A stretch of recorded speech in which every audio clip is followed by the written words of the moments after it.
صلی اللہ علیہ وسلم نے اشارہ فرمایا، غور کر کے تو یہ بات فجر روشن کی طرح واضح ہو گئی، جو عمل بے موقع بے عمل کیا جاتا ہے وہ بیکل ملاقات اور بیکل موت خدا خواستہ دیکھ۔ روایت مومن علی رضی اللہ عنہ نے ایک شخص کو عید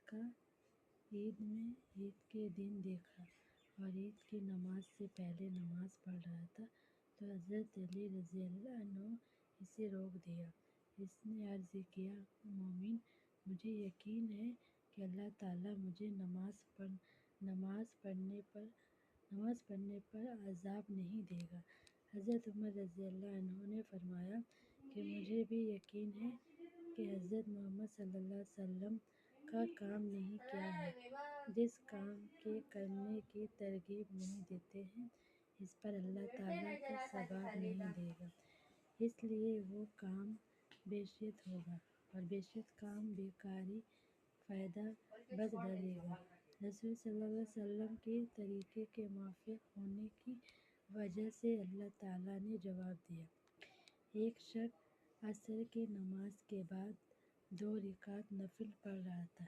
حضرت عمر رضی اللہ عنہ صلی اللہ علیہ وسلم نے اللہ سے اسے دعا تو اس نے معافیت دریافت کیا۔ آپ نے فرمایا کہ لیکن خدا تعالیٰ سنت کی معافیت پر تجھے سزا دیں گے۔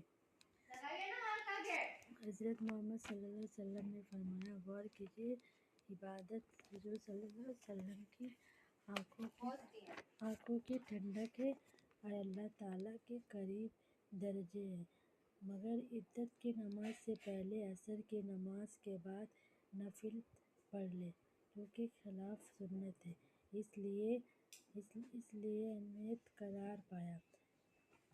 منع کیا گیا کہ حضرت عمر رضی اللہ عنہ صلی اللہ علیہ وسلم نے فرمایا، لہٰذا صلاۃ تسبیح نام السلام کا جو طریقہ ہے کیا ہے؟ حضرت محمد صلی اللہ علیہ وسلم نے فرمایا، بہت ہی کیا جائے گا۔ حضرت عمر رضی اللہ عنہ اپنے زمانے میں بلند آواز سے درود پڑھ رہے تھے، آپ نے ان کو بے ادبی قرار دیا اور مسجد سے نکال دیا۔